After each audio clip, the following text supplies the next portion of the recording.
खुलुमबाय स्टुडियोआव आं रबिन बसुमतारी कक्राझार जिल्ला परबतजरा महकुमानि चिपकाय बेन्दोंआव थानाय सुकुनजरा गामिनिफ्राय चिपकायाव थांग्रा दैसानि सायाव दंफांनि दालांजों लोगोसे सुकुनजरा गामिनिफ्राय रेल लामानि साखाथिजों खांख्राइबारि गामिजों फोनांजाब खालामनो गोदानै दालां आरो लामा खालामनो थाखाय 1 नं कक्राझार लकसभानि एमपि जयन्त बसुमतारी बिथाङा नायदिंफैदों। नंगौ परबतजरा हालामनि गोबां लामा सामा आरो दालांफोरा गोग्लैसोनाय मोनसे थासारियाव दंमोन परबतजरा ओनसोला। नाथाय दा मोनसेनि उनाव मोनसे बिटिआर सरकारनि बानजायनायाव लामा दालांफोरा जौगानायनि बिथिङाव नुबोगासिनो दं। थिग बिदिनो दिनै 1 नं कक्राझार लकसभा बियाबनि एमपि जयन्त बसुमतारी बिथाङा सुकुनजरा गामिनि दालां लामा आरो खांख्राइबारिजों फोनांजाब लामा दालां आरो सुकुनजराजों थांग्रा लामाफोरनि थासारिखौ नायगिदिंफैना ओनसोलनि सुबुंफोरजों रायज्लायफैना जेंनाफोरखौ बोस्रांनानै मोनसे मोजां थासारि लाबोनो थाखाय सावरायनायखौ जों बे समाव नुनो मोन्दों। लोगोसे मानगोनां एमपि जयन्त बसुमतारी बिथाङा खौरांनि गेजेरजों मा फोरमायखो नोंथाङा आबुङै खोनासंना लादो। गिबियावनो चिपकाय ओनसोलनि गासै रायजो राजाफोरनिसिम आंनि सिबिनाय आरो खुलुमनाय आं जासिग्रोदों जे दिनै नैबे सालजार खांख्राइजार आरो सुखानजार खांख्राइबारि आरो सुखानजरा बे गामि दरथामनि लामा आरो बिथांमोननि जि हान्था मेलानि जि जेंना बिनि बागै नैबे सालजार गामिनिफ्राय थांनाय सप्तासे सिगाङाव आंखौ लोगो हमदोंमोन आरो फोरमायबाय थादोंमोन जे बिथांमोननि गामियाव हाबनाय लामाया जोबोद मोनसे कानेक्सन गैयै बायदि जादों, दालांनि दरखार जादों होननानै आरो गामियाव हाबनाय लामाफ्रा कानेक्सना जोबोद माने मोजां नंथारा होननानै दा बेखायनो आं दिनै फैनानै नायफैदों नंमारगौबो जे जोंहा सालजार एलपि स्कुल दङ। बे एलपि स्कुलाव दिनै गोजान गोजाननिफ्राय फोरोंगिरिफ्रा फैयो। बे गामिसिम हाबफैनो एलपि स्कुलसिम फैनोनो हाया जायो।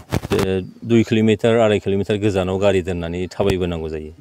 दा बेयो जोबोद मोनसे साननो गोनां बाथ्रा जादों दिनैनि थारिखआवबो। बेखायनो आं नायदों जे चिपकाय दैयाव मोनसे दालां होयोबा बे गामिसिम बराबर हाबफैनो हागोन आरो जोंहा इन्जिनियार दङ PWDनि लोगोसेयैनो जोंहा नैबे माबानि परबतजरानि जोंहा ESC बिथांमोनबो दङ।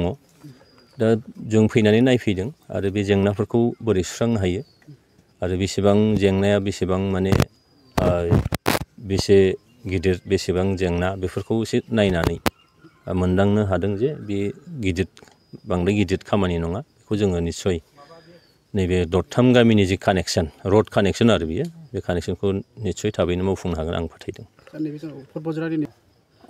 दखल होननाय बाथ्रा नङा बियो, एक्सुवेलि दखल सोदोब बाहायनो नाङा बेखौ, मानोना बेयाव नोङो सलार पार्क बानायनायनिसो बाथ्रा।